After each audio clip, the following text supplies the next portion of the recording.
Oke, sudah. Jadi untuk finding main idea, ini ada beberapa pertanyaan yang sering ditanyakan, yaitu satu, misalkan sini, what is the main idea of the subject or the topic of the text?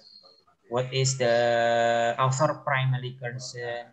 Kemudian title juga ya, kadang menanyakan title. What is the best title of the passage? Nah, soal-soal yang semacam ini mesti ada, ya, mesti ada di TOEFL reading. Kemudian where to find the answer, di mana kita bisa mencari jawaban itu. Jawaban ini tentu ada ya di teks di situ ya. Di teks atau di bacaannya itu mesti ada di situ jawabannya. Nah, kemudian kita harus mencarinya di first sentence. Kalimat pertama of each paragraph di masing-masing paragraf. Itu biasanya ada di situ untuk menjawab pertanyaan yang berkaitan dengan main idea. Karena apa? Teks-teks berbahasa Inggris itu sangat tipikal ya. Sangat tipikal. Tipikalnya apa? Dia mencantumkan ide pokok di tiap kalimat pertama masing-masing paragraf. Itu kebanyakan seperti itu. Meskipun ada juga yang paragraf yang sebaran begitu ya istilahnya, tetapi kebanyakan paragraf berbahasa Inggris itu mencantumkan ide pokoknya di kalimat pertama, dan itu memudahkan kita ketika mencari jawaban soal-soal yang berkaitan dengan main idea. Nah kan, bagaimana cara menjawab pertanyaan yang berkaitan dengan main idea? Ya, pertama kita harus read the first line of each paragraph, ya, membaca kalimat pertama ya masing-masing paragraf. Kemudian look for common theme. Kita mencari tema umumnya atau ide umumnya yang ada di baris pertama. Kemudian setelah itu pass your eyes quickly over the rest of the passage to check that you really have found topic sentence. Kemudian kita membaca secara cepat ya kalimat-kalimat setelahnya ya untuk memastikan bahwa oh ini benar ide pokoknya. Karena kalimat selanjutnya ya setelah ide pokok kan akan memberikan support, memberikan penjelasan lebih terhadap ide pokoknya. Jadi untuk memastikannya bahwa itu betul ide pokok ya kita sedikit membaca cepat ya, membaca cepat untuk memastikannya. Kemudian setelah itu kita perlu mengeliminasi jawaban-jawaban yang salah. Ya kan di pilihan jawabannya itu ada 4 ya. Kira-kira mana yang paling tidak sesuai, mana yang paling tidak betul terhadap bacaan-bacaan isi bacaan itu. Oke ya, kemudian ini kita ada contoh ya, ada contoh bagaimana kita bisa menemukan ide pokoknya. Di sini ada passage ya, ada 2 paragraf. Karena ada 2 paragraf, tentu kita harus merangkumnya, maksudnya mencarinya di 2 paragraf ini, bukan hanya fokus pada paragraf pertama saja, tetapi juga harus fokus di paragraf kedua. Karena pertanyaannya passage, ya passage kan berarti keseluruhan, bukan hanya 1 paragraf saja.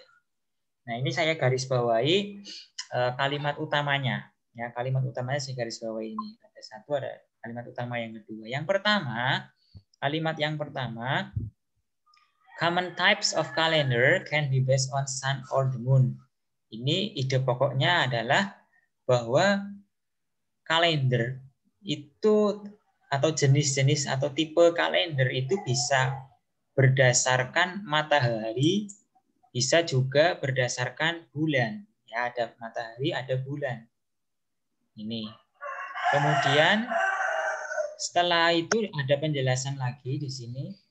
The lunar calendar is synchronized to the lunar month rather than to the solar year. Jadi ini ada definisi.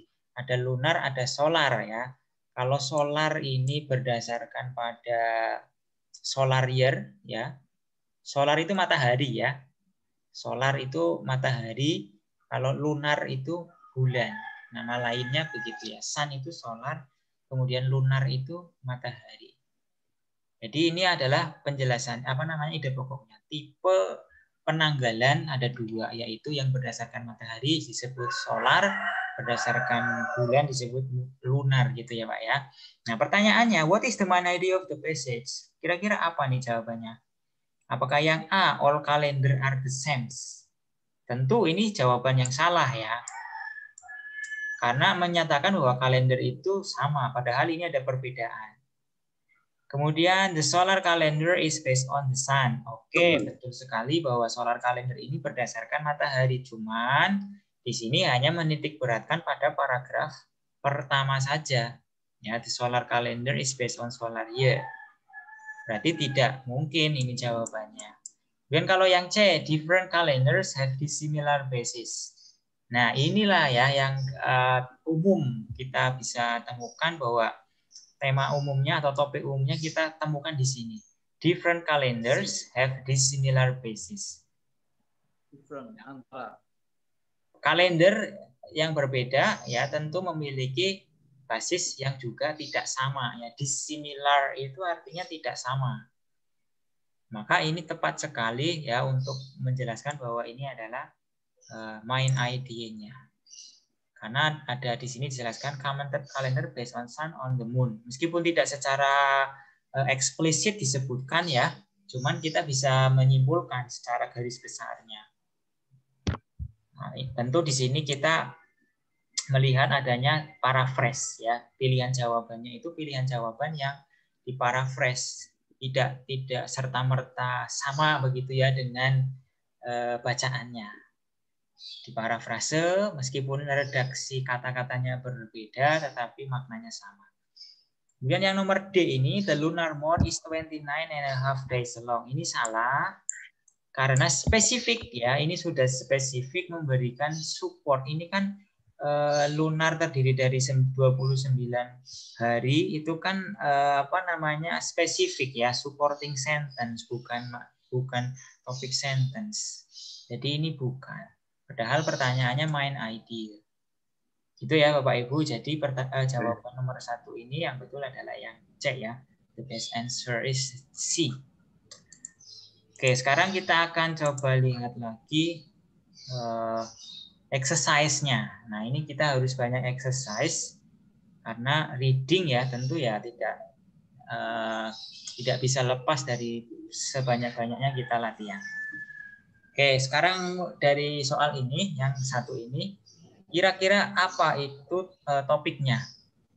Ya, saya akan memulai dari Pak Masruri dulu. Kira-kira topiknya apa Pak Masruri nomor 1 ini? The way to train a young dog is to have your associate friendly with what you guys. Kita garis bawahi ini ya. Kita garis bawahi kalimat ini. Kind of food on trial and profiling of the suggestion to how to work with how to turn D, Pak. How to train a puppy effectively and efficiently. Bagaimana mengajari puppy ini mungkin nama anjing ya mungkin ya. Pet kan puppy, kemudian effectively and efficiently, secara efektif dan efisien. Apakah begitu Pak? Atau C ya? Atau C, suggestion of how to work with your dogs. Bagaimana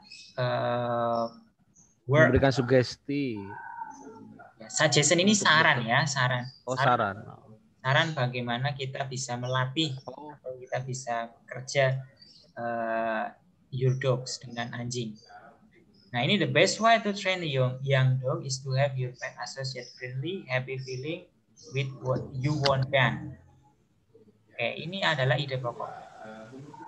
Kalau ini ada kata-kata efficiently sama effectively, ini kira-kira ada nggak Pak disebutkan di paragraf? Nggak ada sih Pak. Kalimat adanya lebih ke Ashley. Iya. Ashley. Ini Ashley. Yang paling tepat adalah pilihan yang C. Ya, suggestions of how to work with your dog. Apa isi suggestionnya? Ini kan Ya, the best way to train a young dog is to have your pet associate friendly. 1. Kemudian happy feeling with what you want to dance. 2. Kemudian ada cara-caranya. Ini secara lebih apa namanya? A bit Lebih of fun, ya. A food, bit of food, comprise. friendly pet are useful aids in training.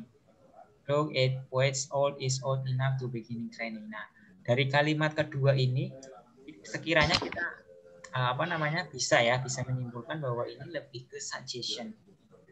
Kemudian ada kata-kata should be. Nah, kata-kata should ini kan sesuatu yang intinya suggestion, ya kan? Saran, ya seharusnya. Kemudian with some food in one hand, get puppy attention to give a comment. Oke. Give it a serious tone voice. Ini kan termasuk bahasa-bahasa saran. Sebaiknya ini, berikan itu, dan seterusnya. Itu adalah bahasa yang kata-kata yang merangkum suggestion, saran. Itu ya Pak ya. Jadi ini bukan efektifnya tidak. Oke, jawabannya betul adalah yang D. Sekarang Pak Miftah nih. Pak Miftah yang nomor 2. Kira-kira apa Pak Miftah? Sip. Which of the following best describe the topic? Which of the following best describe the topic of the passage? Topiknya apa?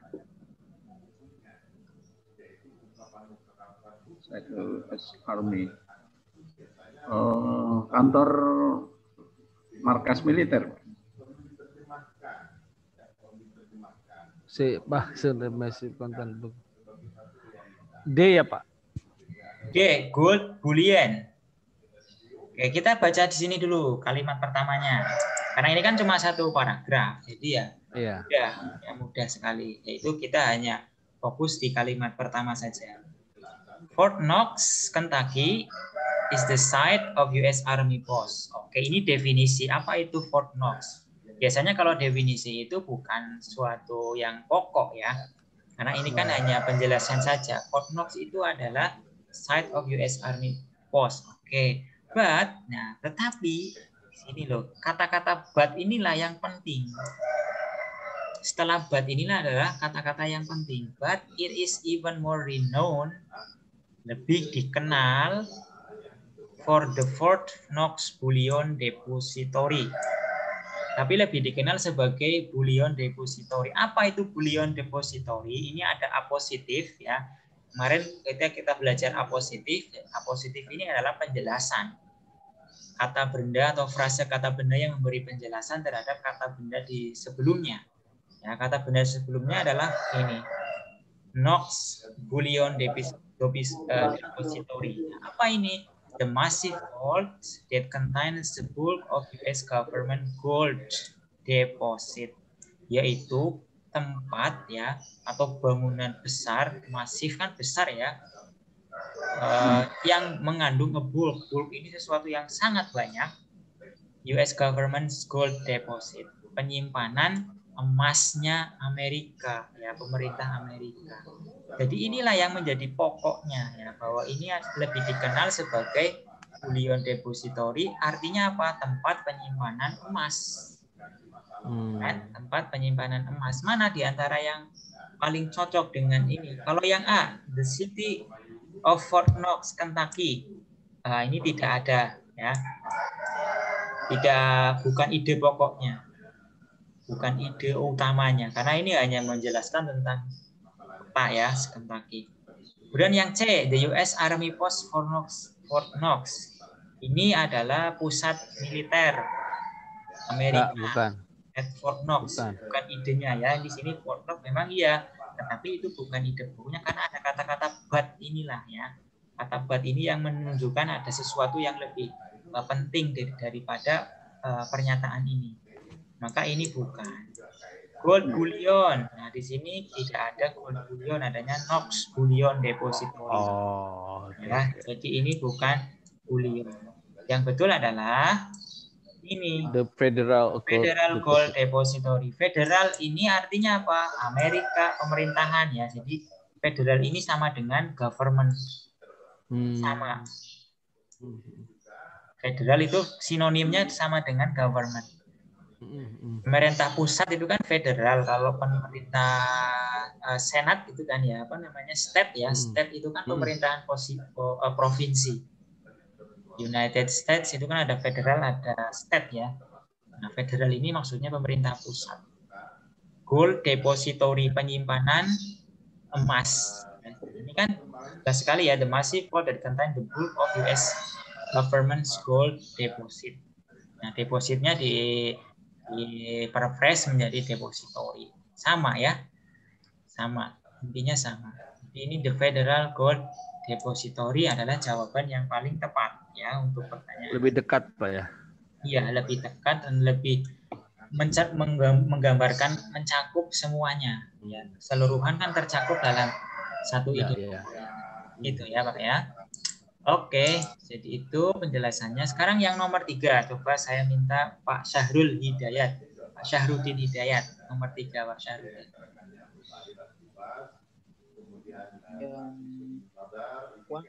Yang dinaikkan dulu Pak. Oh ya, sebentar. Termasuk konkret. B itu kalau saya, Pak. Oke, ada yang jawab B. Pak Miftah jawab B. Itu tentang Soalnya masa ada judul where gitu ya? Bisa saja, bisa saja. Oh gitu ya? Bisa saja. C, Pak. Judul berita dalam artikel kan macam-macam itu ya Pak ya. Ada yang panjang. Oh gitu ya. Saya cuma kadang-kadang itu apa namanya melihat kok ada di mana gitu. Ada juga ya. Contohnya misalkan berita Presiden Jokowi mengunjungi Bali, ada juga ya. Berita artikel ya, antara B dan C lah itu. Ya, berarti C ya Pak ya. C. Ini jelas C. Where the US keeps its gold. Di mana ya pemerintah Amerika menyimpan emasnya, ya kan? Ini suatu karena judul kan biasanya menarik.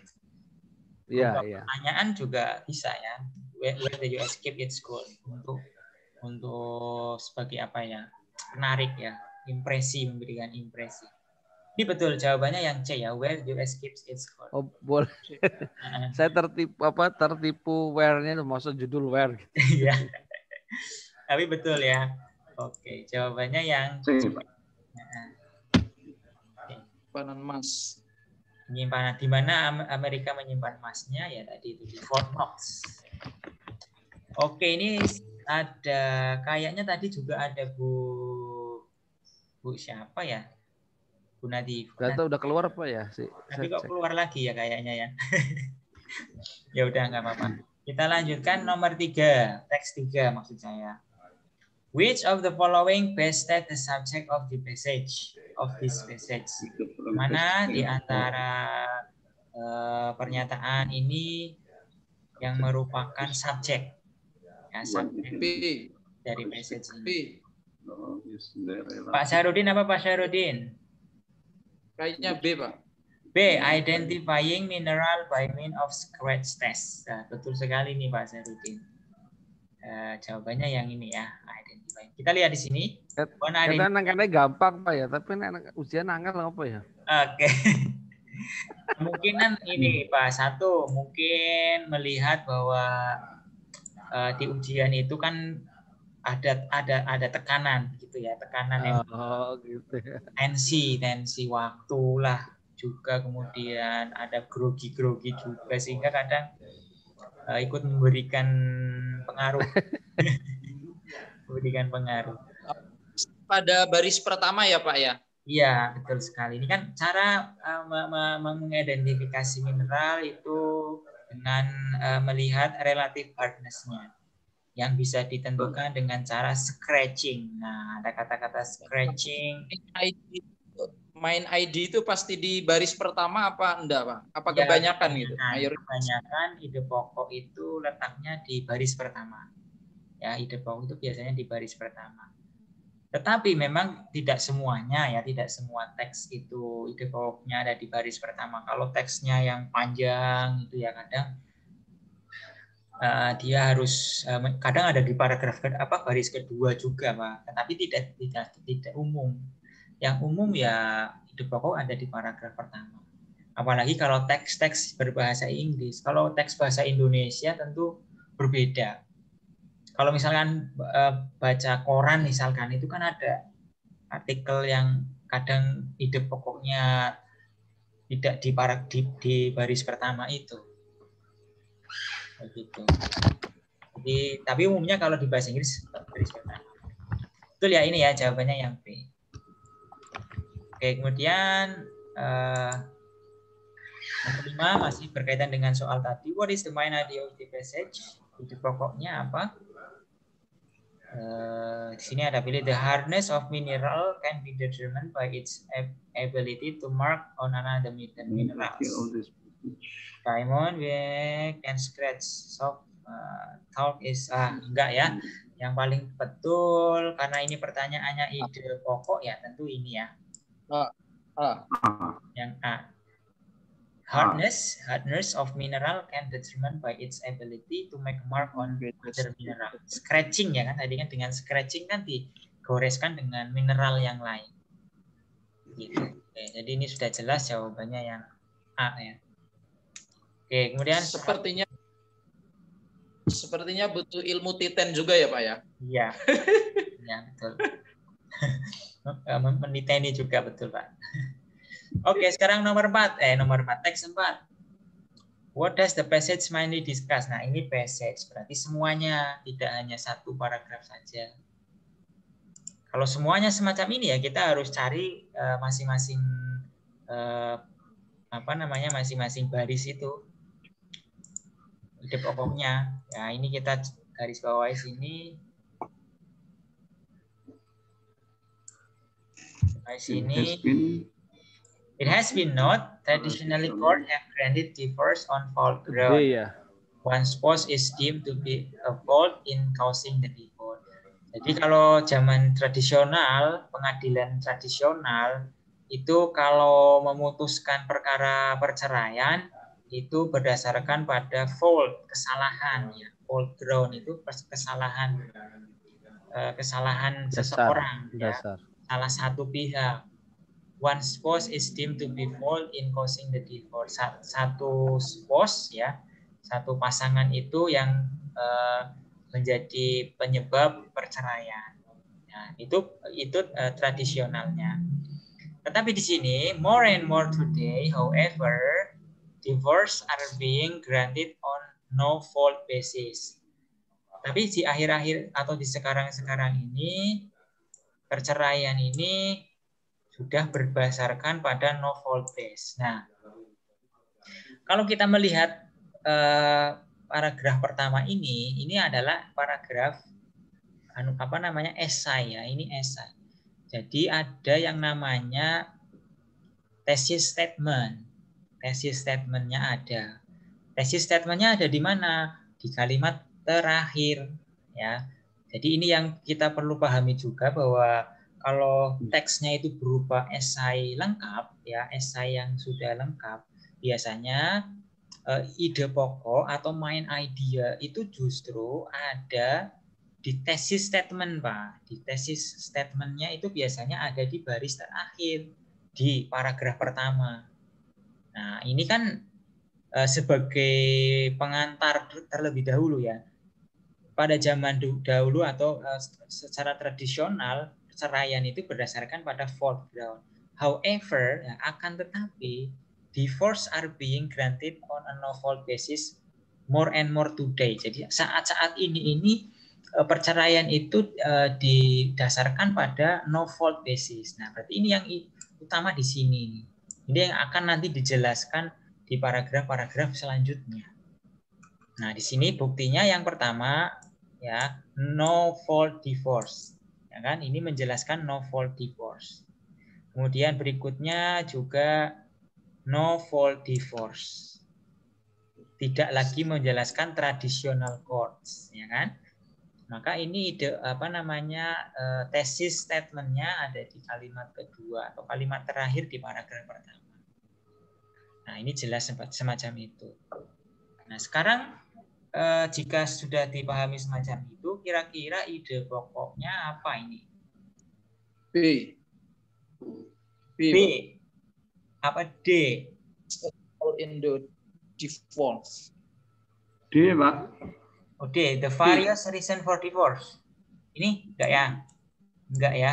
Tentu The alasan. various reason. Enggak ya? Oh. Bukan. B, Pak. B.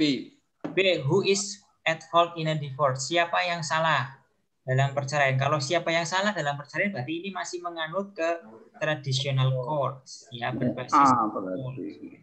Nah, tapi ini bukan. Kalau ini traditional ground, berarti masih mengikuti ini, ya, masih mengikuti traditional court. Berarti ini bukan. Yang betul adalah ini, Pak. Why no fault divorce are become more common?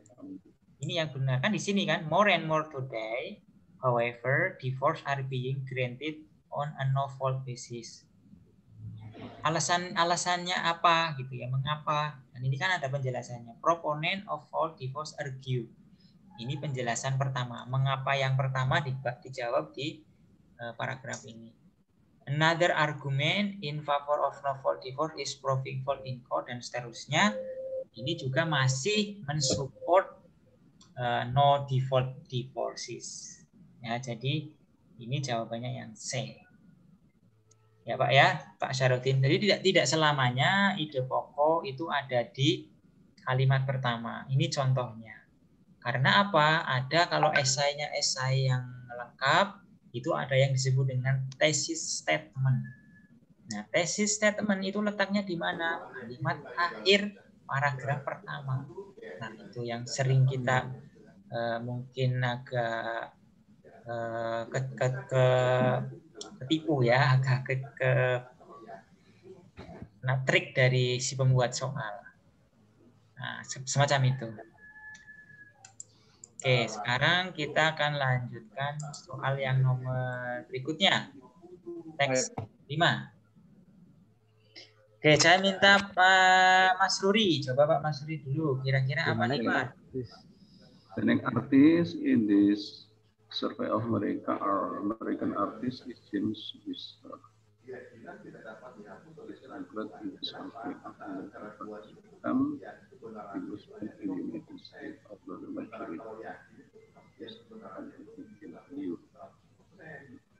Whistler was spent in Manchester. The following page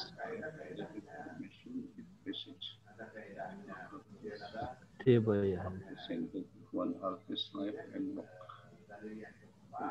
Various painting one artist life.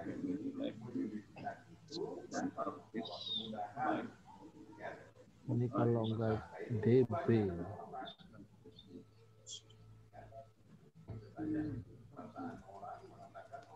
Various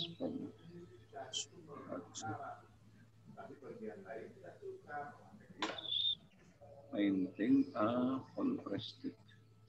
The family is outside the field.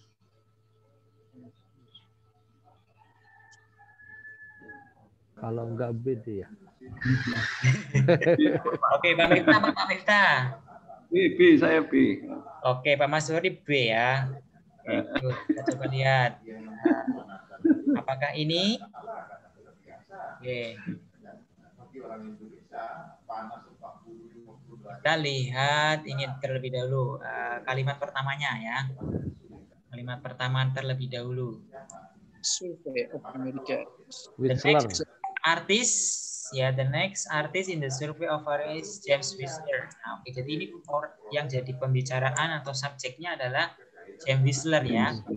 He is included in this survey of American artists because he's in the United States, although the majority of his artwork was completed in Europe. Oke. Jadi ini kita membicarakan James Whistler.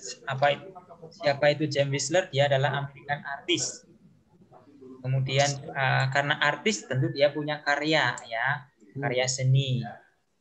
Oke, karya seninya dilengkapi di Amerika, di Eropa ya, Eropa. Kemudian kalimat kedua, Whistler work in various art form. Oke.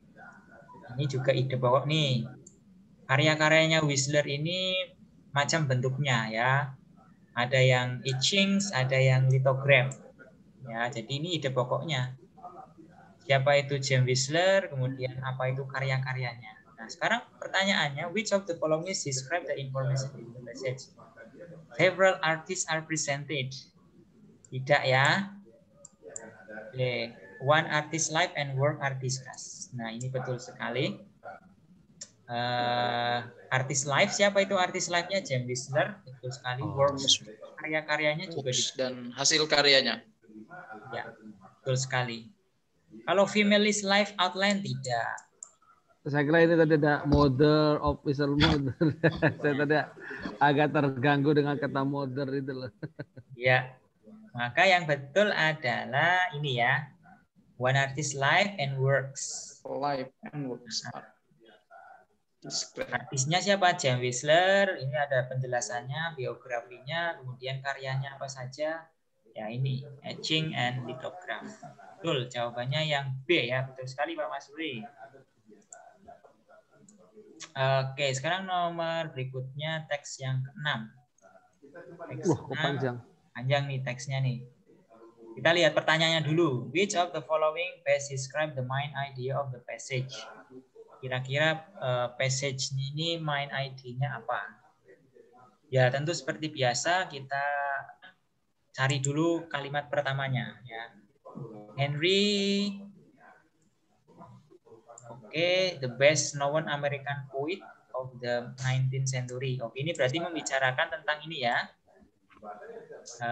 Wordsworth, American poet. Oke. Wordsworth ini American poet. Oke, kemudian berikutnya Evangeline. Evangeline ini karena digarisbawahi ini adalah karya-karyanya. Hasil karyanya nih. Recognized for his longer narrative poems. Poems itu kan puisi ya. Apa saja puisinya? Ada Evangeline, The Song of Hiawatha, Courtship of Miles Standish. Ini semua adalah karya-karyanya. Seperti tadi, berarti ini tesis statementnya ada di kalimat kedua. Makanya dia kemudian menjelaskan lagi Evangeline ini apa dan seterusnya. Ya. Oke. Jadi intinya ini idenya itu adalah berkaitan dengan seorang American poet ya yang namanya ini dan karya-karyanya. Karya-karyanya. Ini juga masih menjelaskan karyanya. Courtship juga masih menjelaskan karyanya. Cuma seperti apa? Kita coba lihat lagi ya. Evangeline ini set during French Indian War. Terjadi atau settingnya itu terjadi pada saat perang ya antara French sama Indian. Kemudian berikutnya The Song of Hiawatha, Noble Life American Indian True Story of Brave Hiawatha and his beloved wife Minnehaha ya. Jadi ini kalau Song of Hiawatha ini berkaitan dengan cerita ya kehidupan American Indian. Kalau yang courtship ini tentang apa? Courtship take place during early period of settlement of New England. Jadi ini terjadi saat pendudukan pertama New England. Ya, period which was viewed as a time of honor and romance. Periode yang disebut sebagai periode romance ya. Nah, kira-kira apa nih kita bisa menyimpulkan paragraf-paragraf tadi? A. American history is often American history. Betul apa salah nih Pak? Kira-kira? Is often in 40. Sejarah Amerika itu sering digambarkan dalam puisi. Apakah ini merupakan ide pokoknya dari passage? Bukan ya, karena hanya satu aspek saja. Kemudian Longfellow describe American history even though people really did not enjoy it. Longfellow mendeskripsikan sejarah Amerika meskipun banyak orang-orang yang tidak suka. Tidak ya, karena ini terlalu spesifik. C ini yang betul. Kemudian yang C, the popularity of Longfellow result from his stress on values of the people. Nah inilah ya, inilah yang menjadi jawabannya. Oke, Longfellow long narrative menjadi nah ini tidak ya. Jadi ini jawabannya yang C. Kenapa kok jawabannya yang bisa yang C? Tadi kan sudah dijelaskan banyak karya-karyanya ya. Karya-karyanya itu kan berdasarkan setting tertentu. Apakah dia berupa orang gitu ya. Nah, di sini kita bisa lihat nih, mengapa kok jawabannya C. Lihat dari sini. Setting place-nya. Ya, romance, around love triangle.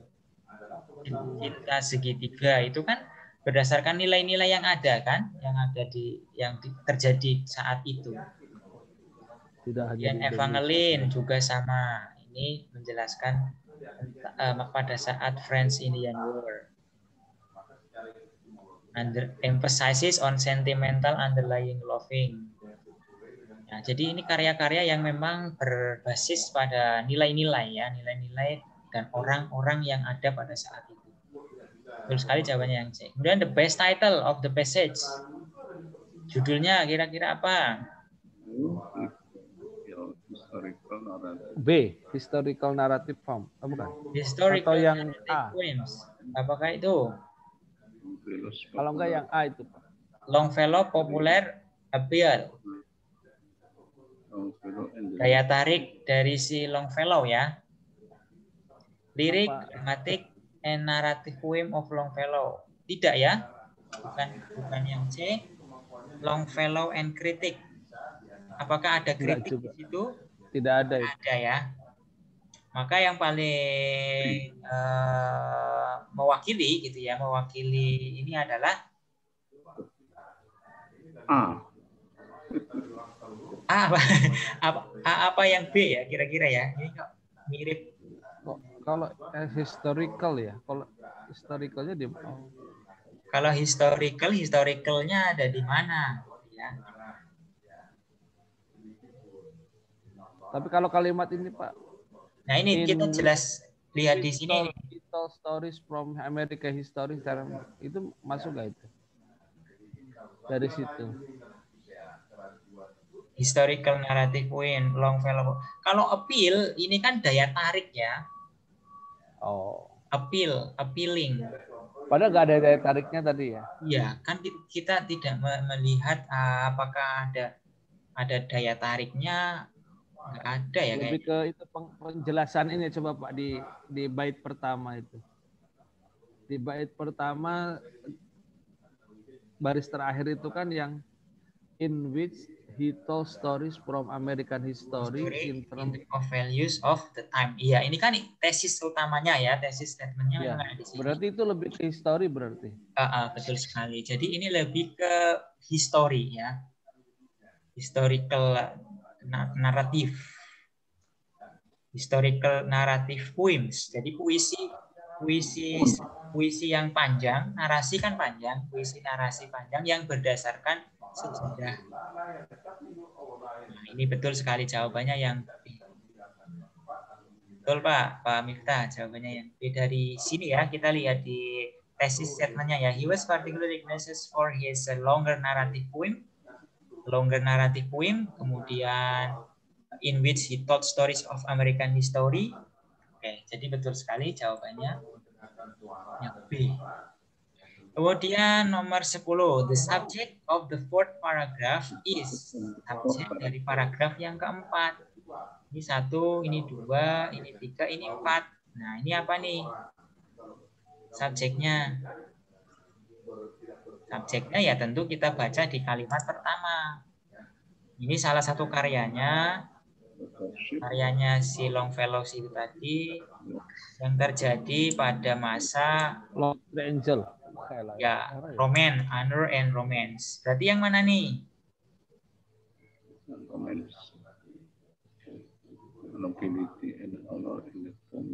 Nomor B. B, the love triangle involving Miles Standish. Bukan ya, bukan B ya. Oh, ini Pak. In this poem centered around love triangle. Fokus di kalimat pertama nih. Oh. The courtship of Stan takes place during the early period of settlement. Berarti A, Pak. Nobility. A period And which honor. views the time of honor and romance, nobility and honor in the poems of Longfellow. Itu mungkin itu. The period of early settlement. Kalau yang D ini jelas salah ya. The period of early settlement tidak.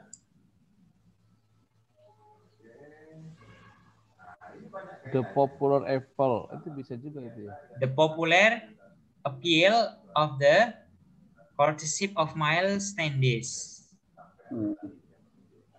Ini ya, jawabannya ini ya Pak ya. Oh, yang C ya? Yang C ya, the popular appeal of the courtship of Miles Standish. Jadi apa yang menjadi ciri khasnya ya, ciri khasnya atau value apa yang melatar belakangi dari karya ini, Courtship of Miles Standish. Ini kan apa namanya, subjeknya kan ini ya, karyanya yang berjudul ini, Courtship of Miles. Kalau ini hanya supporting sentence saja. Kemudian nobility and honor in the book of Longfellow ini terlalu general ya. Oh, terlalu iya. general karena kan kita fokus pada paragraf keempat. Kalau keseluruhan memang tidak hanya di paragraf keempat saja ya yang menjelaskan tentang nobility and honor-nya. Masih banyak lagi juga di paragraf ketiga, paragraf kedua. Nah, di situ juga ada sesuatu yang menjadi appeal-nya atau daya khasnya si Longfellow ya. Jadi ini lebih ke yang ke C, yang fokus ke Courtship of Miles Standish. Gitu ya. Oke. Setelah tadi membahas main idea, ya, kemudian kita akan lanjutkan lagi skill yang kedua. Ini berkaitan dengan finding stated detail questions. Menemukan detail ya, pertanyaannya berkaitan dengan detail paragraf. Kalau tadi kan hanya ide pokoknya, nah sekarang kita coba lihat detailnya, isi secara lebih rincinya. Biasanya ya state detail question isi as about piece of information in the passage. Jadi hanya menanyakan informasi spesifik ya, informasi spesifik yang ada di sebuah bacaan. Menanyakannya seperti itu. Misalkan ada kalimat atau ada pertanyaan yang menanyakan begini. Which of the following is true according to the passage? Manakah di antara berikut yang benar sesuai dengan passage itu? Nah, ini kan tentu hanya menjawab pertanyaan apa mencari informasi spesifik saja. Kemudian according to the author or to the passage bla bla bla. Nah, itu kan pertanyaan khusus ya. Informasi yang memang ada di situ. Stated itu artinya memang betul-betul ada di secara apa namanya? Literal ya, tertulis, nyatakan di dalam teks. Kemudian the passage indicate that bla bla bla, the author mentioned that bla bla bla, how many, when, what, why, who, dan seterusnya. Itu berkaitan dengan pertanyaan yang stated. Nah, lantas bagaimana kita bisa mendapatkan jawabannya? Kita perlu menjawab pertanyaan ini dengan cara apa namanya? Biasanya jawabannya ini kan berurutan ya, in order, in the passage ada dan itu berurutan. Ini yang mungkin bisa memudahkan karena kita nggak usah loncat-loncat terlalu jauh dari paragraf itu ya. Nah, kemudian bagaimana kita bisa menjawab ini? Pertama, kita harus mencari keyword-nya. Kita harus mencari keyword question. Keyword di pertanyaannya itu apa ya keyword-nya. Setelah dapat keyword-nya, baru kita skim, membaca atau skimming ya, melihat teks itu kira-kira mana keyword itu yang sesuai ya dengan bacaan. Kemudian setelah itu membaca kalimat yang mengandung keyword itu. Jadi kalau sudah nemu, oh keywordnya ada di paragraf pertama nih, ya. Nah, di situ kita baca satu kalimat di paragraf itu yang mengandung keyword. Kemudian setelah itu look for the answer that restate an idea in the passage. Mencari jawaban Yang tentu jawaban itu yang di restate ya. Restate ini yang sudah diparaphrase, tidak sama persis dengan yang ada di teks itu. Kemudian yang kelima, eliminate the finitely wrong answers ya, and choose the best answer from the remaining choices. Kemudian mencari jawaban yang paling betul ya, dengan cara mengeliminasi yang salah ya sudah kita eliminasi. Kita fokus saja pada yang benar. Oke, kita coba akan lihat latihannya. Di sini ada teks ya. Williamsburg is a historic city in Virginia. Okay, situated on peninsula between two rivers, the York and the James. Nah, ini kita pertanyaannya, according to the passage, Williamsburg is located. Nah, ada kata-kata kunci nih, located. Di sini juga ada kata-kata situated. Ya, located sama situated itu kan sesuatu yang sama, meskipun katanya berbeda, tetapi maknanya sama. Nah, di manakah lokasinya atau berlokasi? Di antara York and James, ya. Berarti yang mana jawabannya? Kalau ini bertemu ya, where York and James meet itu kan bertemu. Padahal di sini itu between two rivers, letaknya ada di antara dua sungai, ya, York and James. Bukan ketika York and James bertemu, tetapi di antara. Maka yang betul adalah on a piece of land with rivers on two sides. Ya. Jadi ini yang betul. Daratan, ada daratan yang diapit ya oleh dua sungai yang saling bersisihan. Nah, itulah jawabannya. Maka yang betul yang D. Located sama situated ini sesuatu yang sama. Itu ya Pak ya. Sekarang kita lihat yang teks 1. Teks 1.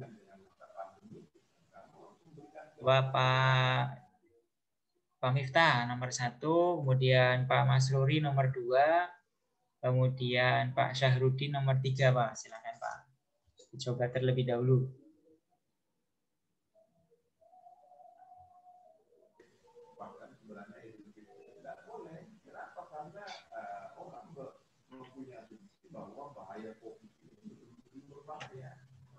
Saat ini sudah mulai orang beradaptasi dengan itu, sekalipun bahayanya masih ada, tapi perasaan manusia itu sudah terisi dan tidak benar. Maka Frank Robinson ya. According to the passage, who created Coca-Cola? Siapa yang menciptakan Coca-Cola? Frank Robinson. Frank Robinson. Kan dari sini, the name for the product was actually proposed by Pemberton assistant Frank Robinson. Berarti kan ini yang apa? Yang memberi nama ini. Oke, ini nomor 1 ya? Ya. Oke. According to the passage, who created Coca-Cola? Siapa yang menciptakan Coca-Cola? Apakah Frank Robinson atau John S. Pemberton? Karena yang actually proposed itu loh, baik. Oh ini, the name, itu the name. The name for the product was actually proposed by Pemberton assistant, yaitu Frank Robinson. Nah, ini, apakah ini pertanyaan menanyakan nama produknya?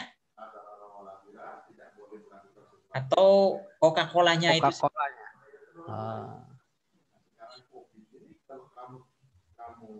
According to who created Coca-Cola, Coca-Cola was invented. Invented itu sama dengan created ya. Kata kuncinya kan di sini. Oh. Pencipta. Oh, yang dari John Pemberton itu ya? Ya, John. Pemiliknya lah ya, bukan namanya ya. Iya. Coca-Cola was invented in ini by Atlanta pharmacist namanya John S. Pemberton. Oh, saya pikir nama Coca-Cola itu karena proposed by. Oke, kalau pertanyaannya nama, the name mungkin bisa, tetapi kan antara nama dengan yang asli membuatnya, pertama kali membuatnya, itu kan berbeda tentu ya. Nama dengan produknya itu loh Pak. Nah, di sini yang ditanyakan adalah siapa yang menciptakan Coca-Cola? Kalau disebut who created product name baru Coca-Cola, baru itu Frank Robinson. Frank Robinson, iya betul. Tapi kalau ini pertanyaannya invented sama dengan created, ini ya tentu jawabannya adalah ini, ya, yang B. Oh, J. Kemudian yang nomor 2, Pak Mas Ruri ya, ya.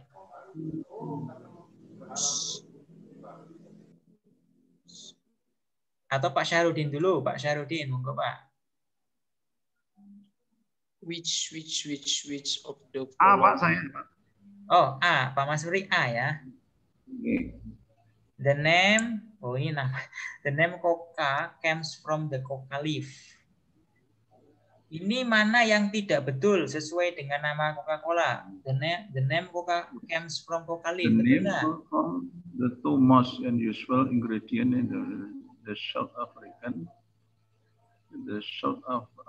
American coca leaf and African cola nuts.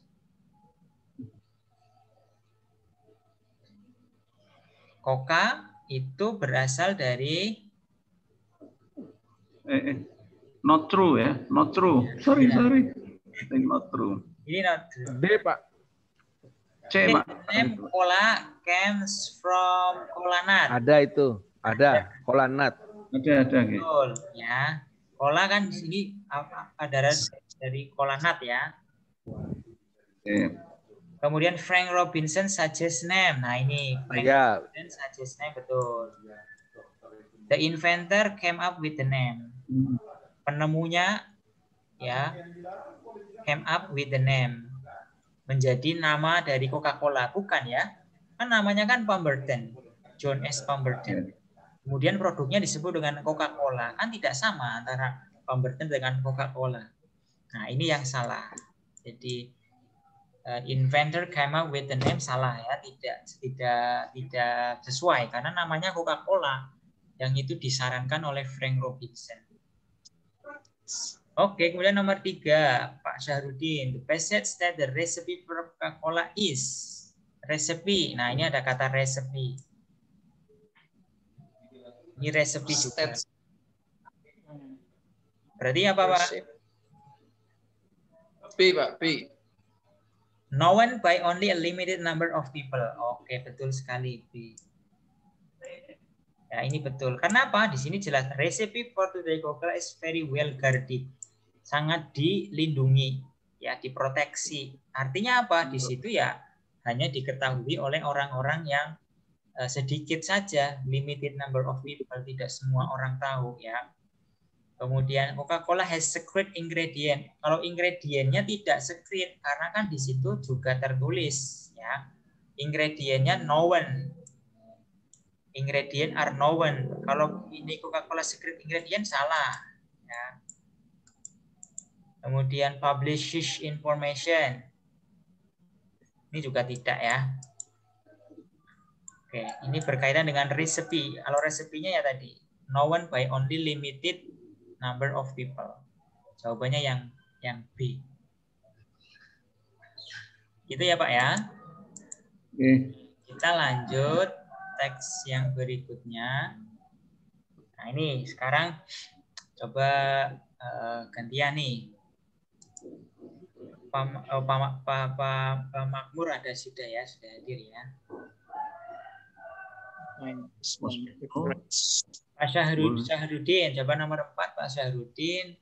Kemudian nomor 5 Pak Masruri. Okay. Most people will say that what many people was the tallest mountain is on Everest. This mountain is the highest in the Himalayas. Whatever is found, makes the level bit different. Yeah, always.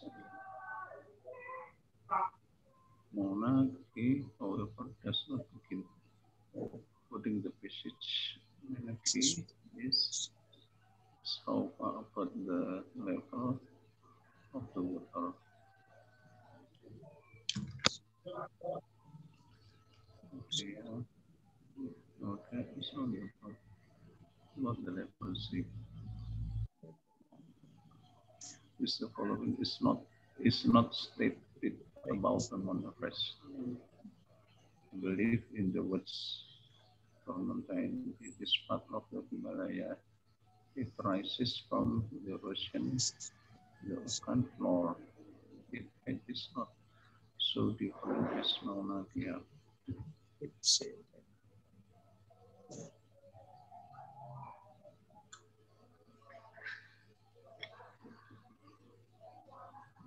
And a little bit different. Misalnya.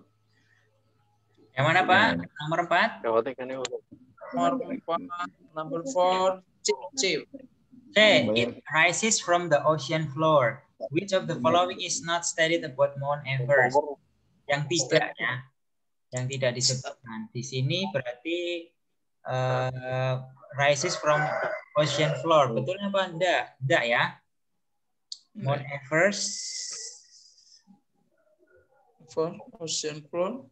Rises from ocean. Rises from ocean floor. Ini kan kalau rises from ocean floor ini kan Mauna Kea ya.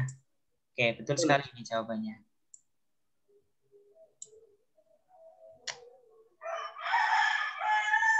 Its height is not so different as Mauna Kea.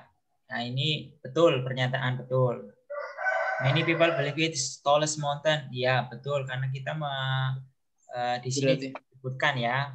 Banyak orang menyebutkan bahwa yang paling tinggi adalah Mount Everest, betul. It's part of Himalaya, bagian dari Himalaya. Betul juga, Himalaya. Betul. Dan height is not, ya betul. Nah, maka ini pilihannya adalah ini. C ya. Oke, Pak Mas Ruri, yang nomor 5 apa Pak? A, Pak. A. According to 14,000 feet. Passage, Mauna Kea is how far above the level of seawater. Jadi, kalau diukur dari atas ya, dari atas permukaan air, itu berapa tingginya? Ya, Mauna Kea is only about ini above sea level. Betul sekali. Jawabannya 14.000 feet. Kalau diukur dari atas permukaan air laut. Kalau diukur dari dasar laut, itu tingginya tentu bisa mencapai 30 kaki ya.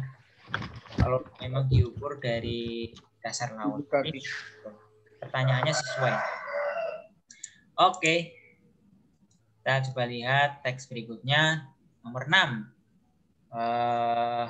Pak Miftah nih. Pak Miftah masih ada nggak nih? Nomor 6 Pak Miftah. Kemudian untuk nomor 7. Pak Sofyan, coba.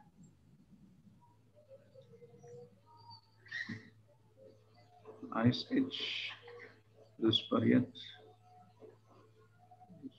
when ice covered extensive area of the earth, unknown to have extensive areas of the earth of perhaps the correct. The passage cover how many different methods of recognizing past as gas.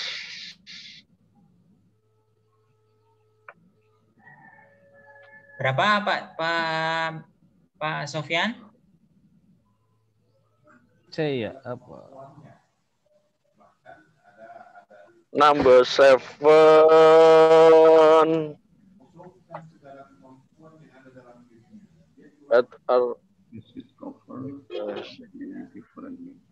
Number 2 B.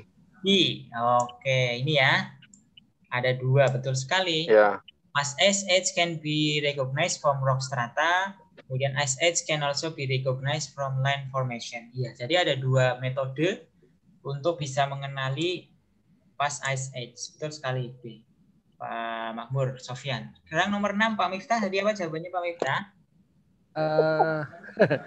A ya, apa C itu saya agak bingung. According to the passage, what happened during an ice age? Apa yang terjadi saat ice age?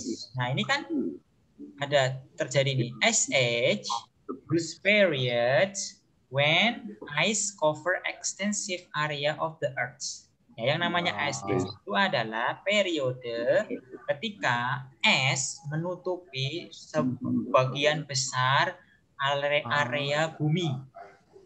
Ya, berarti yang mana, Pak? Ini Oh, kan C ya. what happened during Ice Age? Ketika ice cover a large portion of the Ya, earth. C. Ya, betul. Jawabannya yang C. Yang C ini ya. Oke, betul. Ketika es menutupi semua atau sebagian besar permukaan bumi. Sama persis dengan yang ini. Period when ice cover. Oke, betul. Sekarang lanjut. Nomor 8, Pak Mas Ruri. Nomor 8. He recognized homeland for... C. Yang nomor 78, Pak. C, Pak. C. U-shaped valleys. According to the passage, when what in rock strata. Nah, ini kan kata kuncinya ada di sini toh, Pak. What in the rock strata is a clue geologist of past ice age. Yang menjadi clue para geologis untuk menentukan apa namanya past ice age. Nah, kalau sudah ada itunya apa sudah ada clue-nya, kita lihat. Oke, saya turunkan lagi sini. Di sini clue-nya ada strata, ya, rock strata. Past ice age can be recognized from rock strata. So evidence ini bukti of foreign materials, ya. Deposit by moving walls of ice or melting glaciers. Jadi yang betul kalau yang berkaitan dengan rock strata ini adalah ini. Apa yang menjadi clue-nya? Ya, what is the rock strata is a clue to geologists of the past age. Ya ini, substance from other areas. Ini ada foreign materials. Jadi ketika ada foreign material yang masuk di dalam rock strata, itu yang menjadi petunjuk para geologis, para ahli geologi menentukan past ice age. Ya, jadi jawabannya adalah yang D. Di sini kan ada substance from other areas kan sama dengan foreign materials. Ya, foreign materials sama dengan substance for other areas. Jadi ini paraphrase ya, bentuk paraphrase. Kalau U-shaped valley ini berkaitan dengan land formation ya. Land formation, kemudian ini ada U-shaped valley. Oke, jadi nomor 8 jawabannya yang tadi D ya. Oke, kemudian yang berikutnya the Golden Age. Nah, ini saya kembalikan lagi ke Pak Syahrudin. Coba Pak Syahrudin nomor 9. Pak Syahrudin. According to the passage, the Golden Age of railroads. Golden Age of Railroads ini apa? Nah, kita lihat sini. The Golden Age of Railroad refers to period from the end of the Civil War to the beginning of World War I, when railroad flourished and in fact maintain a near monopoly in mass transportation in the United States. Jadi yang namanya Golden Age of Railroad ini terjadi di masa apa? Akhir Perang Sipil, kemudian di awal Perang Dunia Pertama. Ketika railroad, kereta api, jalur kereta api itu sangat banyak ya. Bahkan maintain near monopoly, hampir menjadi monopoli dari transportasi massal yang ada di Amerika Serikat.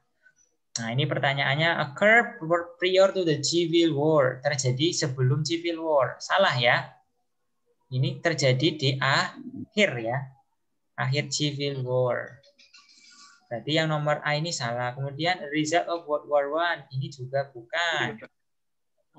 Nah, ini yang betul ya. Was a period when most of US mass transportation was controlled by the railroad. Ini kan sama dengan monopoli ya, di mana ini hampir menjadi monopoli mass transportation.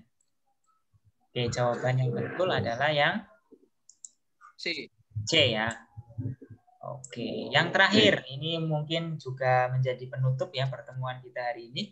Nomor 10. The passage mentions that which of the following occur as a result uniformity of track gauge. Kata kuncinya di sini ada kata-kata result ya. Of uniformity of track gauge. Apa yang menjadi jawabannya yang paling tepat ini? A ya, A, the civil war. The civil war. Apakah betul terjadi civil war akibat dari uniformity? Nah, kita lihat di sini dulu uniformity. Berarti. Uniformity ada di mana? Uniformity.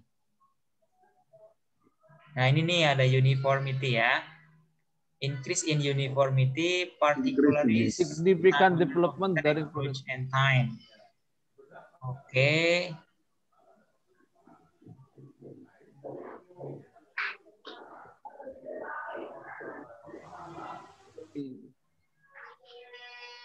Bagaimana ya kira-kira ya? Uniformity, particularly through the standardization of track gauge. Oh, itu berarti yang standar itu, Pak. Time, standardization of apa tadi nomor C apa ya? Time ya. Standardization of time zones. Ya, betul. Jadi uniformity of track gauge ini akhirnya menjadikan apa? Standardization of time zone. Yang C ya, lebih tepatnya yang C. Sini ada uniformity through standardization of track gauge and time. Oke, saya kira itu untuk hari ini ya, Bapak Ibu. Pertemuan hari ini kita akhiri dua skill terlebih dulu saja, jangan terlalu banyak, biar tidak terlalu berat ya. Nanti kita lanjutkan di pertemuan yang akan datang. Finding unstated detail question ya, skill yang ketiga, dan nanti juga bahannya bisa dibagi, Pak. Ya, nanti saya kirimkan. Siap. Ya, ininya apa namanya? Lengkapnya saya akan kirim. Ya. Itu ya, Pak ya. Nggih, nuwun. Oke, terima kasih atas perhatiannya. Assalamualaikum warahmatullahi wabarakatuh. Ada kegiatan. Waalaikumsalam warahmatullahi wabarakatuh.